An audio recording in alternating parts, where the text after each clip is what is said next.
everybody, and welcome back to Kingdom Hearts Chain of Memories. I'm sorry, I need to stop you right now because the level of white in this room is a little intimidating, and it's starting to give me a headache. Okay, I'm good. I'm good now. Sorry about that. And for all the people, who are just gonna be like, "He said white," don't know what to tell you there. Welcome back to Chain of Memories. So last time we finished up the Traverse Town world, as well as had a little bit of contact with a buddy by the name of Axel, or a guy by the name of Axel, who didn't like us so much. So I guess it's time for us to move forward into the next world. Yep. Let's do it.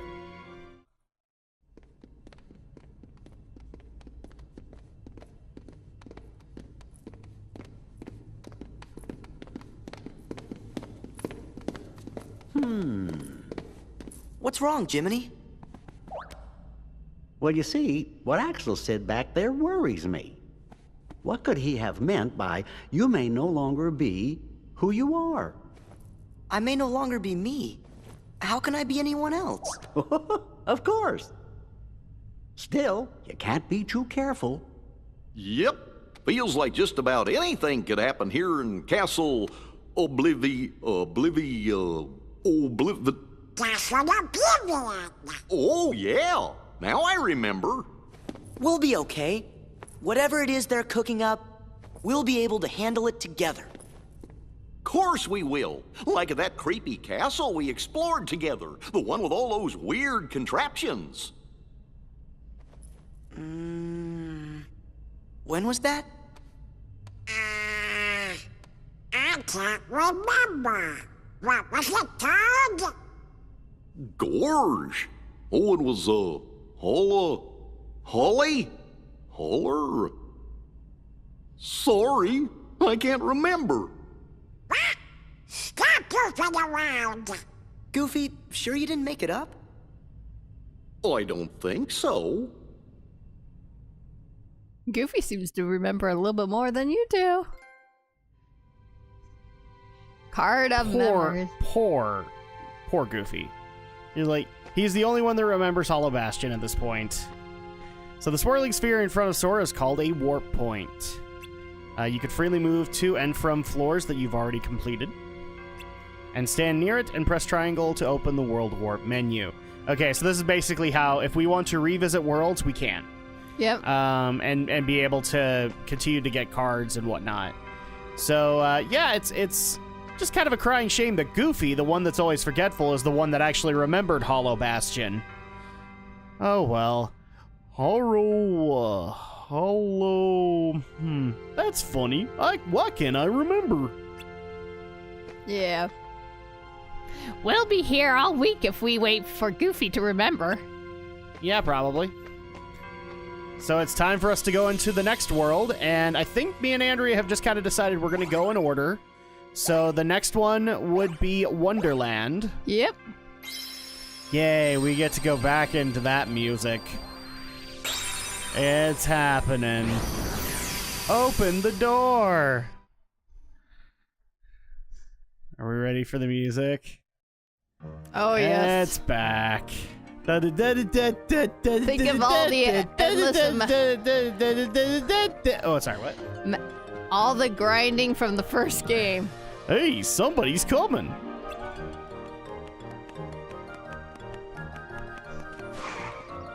Oh, hi. I'm late. I'm dreadfully, awfully late. The Queen will roast me for dinner. If I'm late for the trial, it'll be off with my head next. What do you mean, off with your head? Oh, my fur and whiskers, I'll never make it. Wow, apparently doing the White Rabbit made something go down my throat wrong. Oh, yeah. Oh. Off with his head?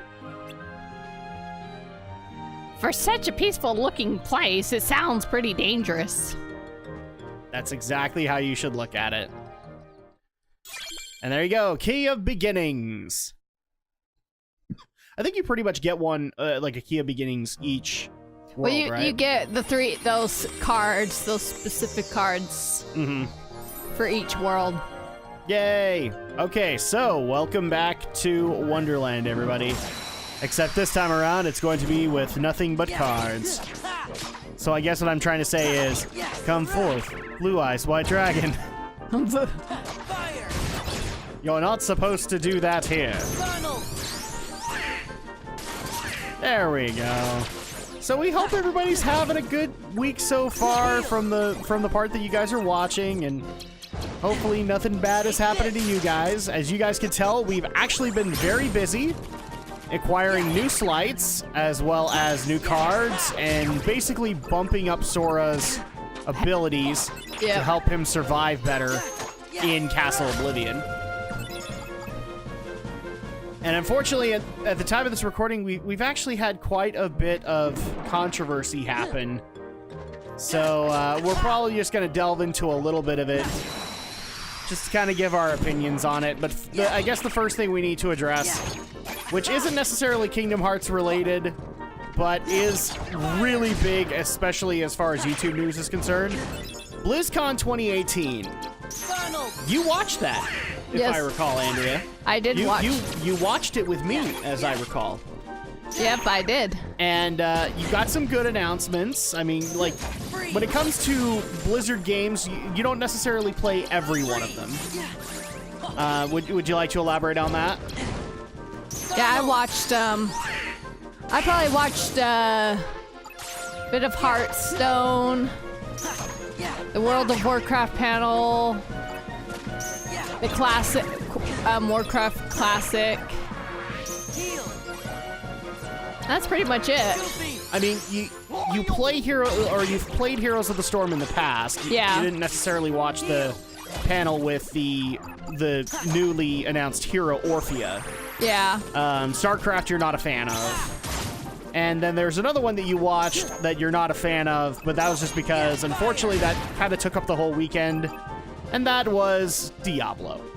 So, before we delve into the controversy that is Diablo Immortal, what was your thoughts on BlizzCon as a whole? Like, did you get some good announcements that you were able to get excited for? For the most part, for what I cared about, yeah, I got what, you know. Yeah. I mean, I was excited with the WoW What's Next panel.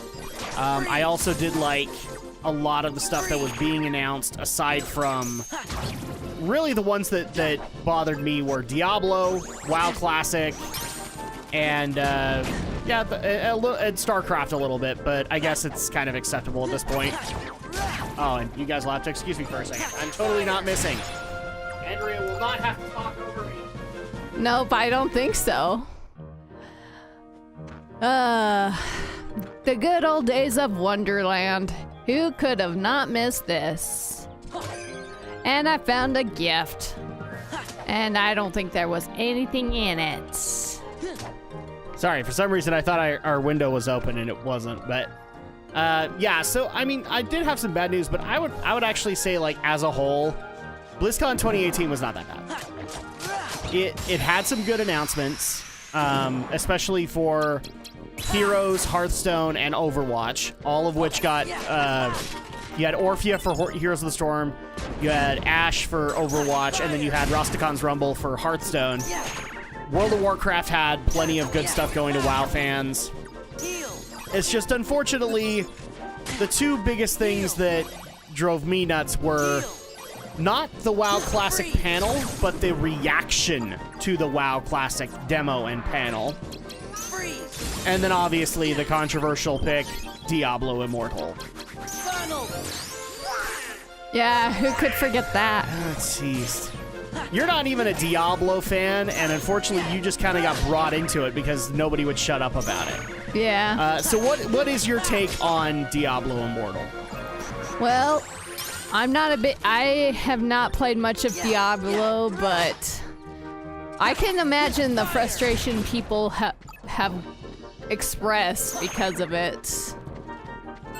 I mean, you say it's more of it's more of a computer console choice for this type of a gameplay. Well, a majority of stuff that Blizzard has created has been primarily on PC.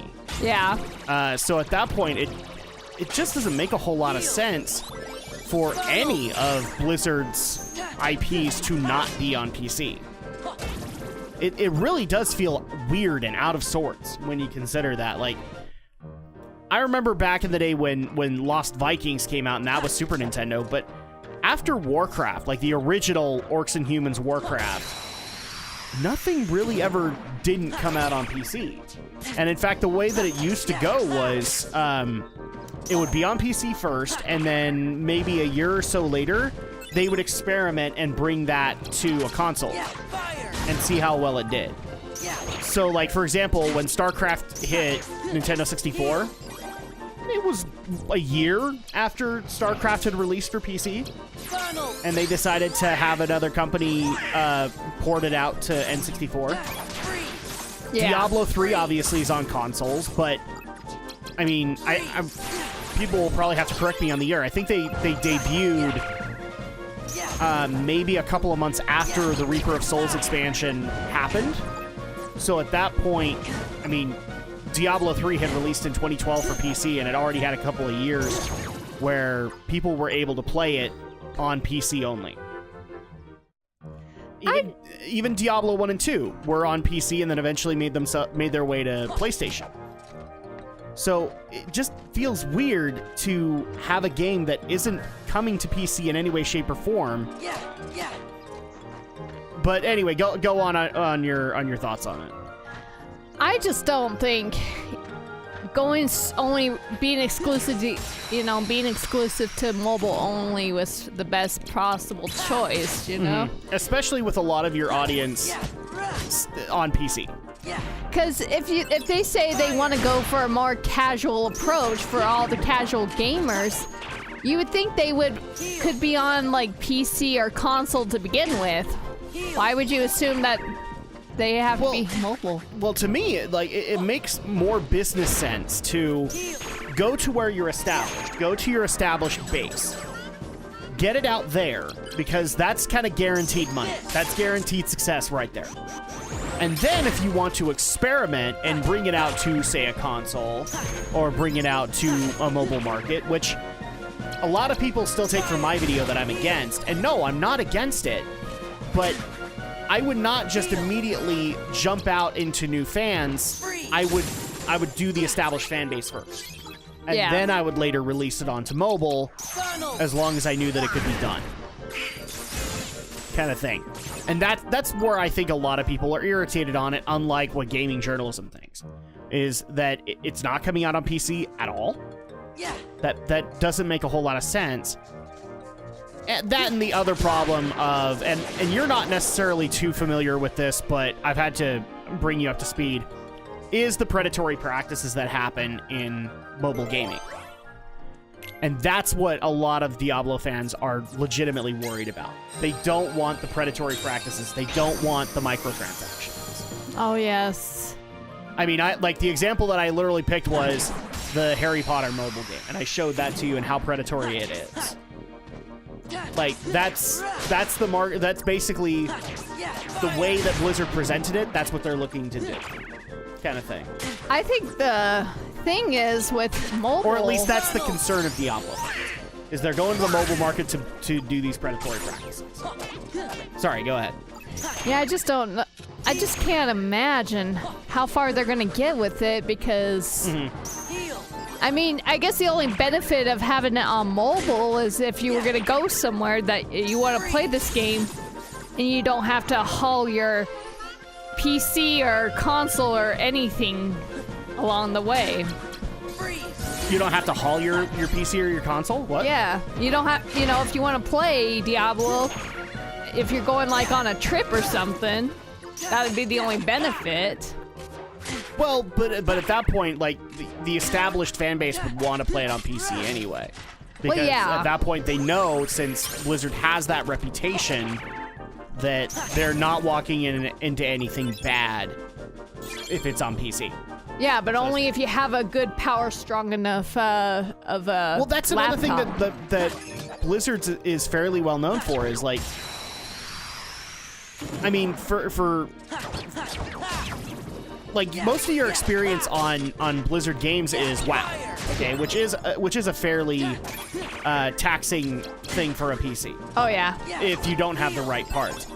But one of the things that makes Blizzard so awesome as a company is they literally will find ways to build their games for low-end PCs to be able to play them. This is something that EA absolutely does not do.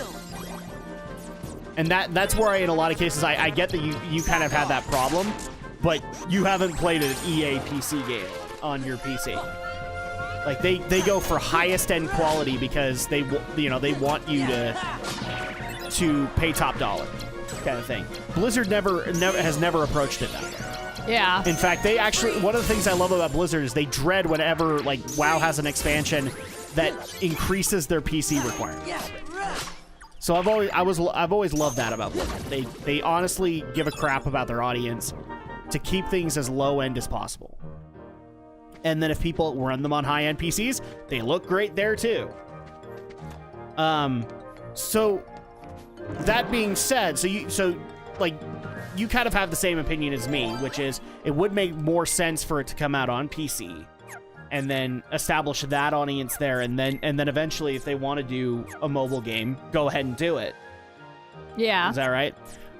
So at that point, what is your take on the reaction to Diablo Immortal? Do you think that it's do you think that the fans are overreacting? Do you think that gaming journalism has it right? Like, everybody needs to sit down and shut up, or do you like what's your take on the situation as a whole? Well, people don't have to buy the game if they think it's, and kind of sadly, like there are a lot of people probably who still don't own like a phone, to play this game. So, because it's like the same thing with me. Didn't even get a chance to play Kingdom Hearts Union Cross or Key or whatever because I don't own a phone that can play it. You have a phone, you just don't have a smartphone. Yeah. And that's the other thing that I think Blizzard kind of failed. They failed to realize that some of their fan base, a lot more than I actually thought there was, a lot of them spend so much money upgrading their PCs, they don't buy high-end phones because they know their money's going to go to the PC. Yeah. So I especially did not like when Wyatt Chang lashed out at people at that first Q&A and said, "Do you guys not have phones?" Yeah, some of them don't because they're paying so much into their PC that they just don't see a reason to get a smartphone. Kind of thing. Especially in some cases, like with PCs these days, you're literally paying hundreds of dollars, if not thousands, to keep things as up to date as you want. Especially if you're like wanting to play Call of Duty on PC. Yeah. Like that's a taxing process, and you might as well pay like top dollar for it. And so at that point, do you really have enough money with your 9-to-5 to be able to do a smartphone? Yeah. Not really. Not if you want to be conscientious about it. It's kind of like being like, or budget conscientious. Dude, if you want me to buy your game on mobile, then are you gonna be willing to fork out a phone to send with it? Because I sure don't have the money to do that. I don't think they will, but I think they made an undue assumption there. I know. Which was that everybody has smartphones. That's not the case. I still come across hardcore gamers to this day that are running off their old Motorola flip phone. Why? Because it's cheaper to do that. You might as well ink out whatever use you can out of that phone. I mean, for crying out loud, you're one of them. Uh-huh. You know? And I guess we're going to interrupt this for... We got to go to court, Andrea. Oh, it's time yes. to go to court. Because we have to pay our parking tickets. Of course. Gosh, looks like some kind of get-together. What's the occasion? Hey, this must be that trial the White Rabbit was talking about.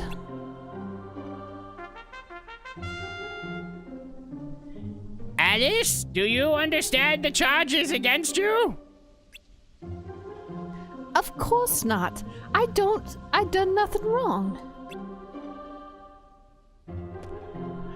Feigning ignorance, dear?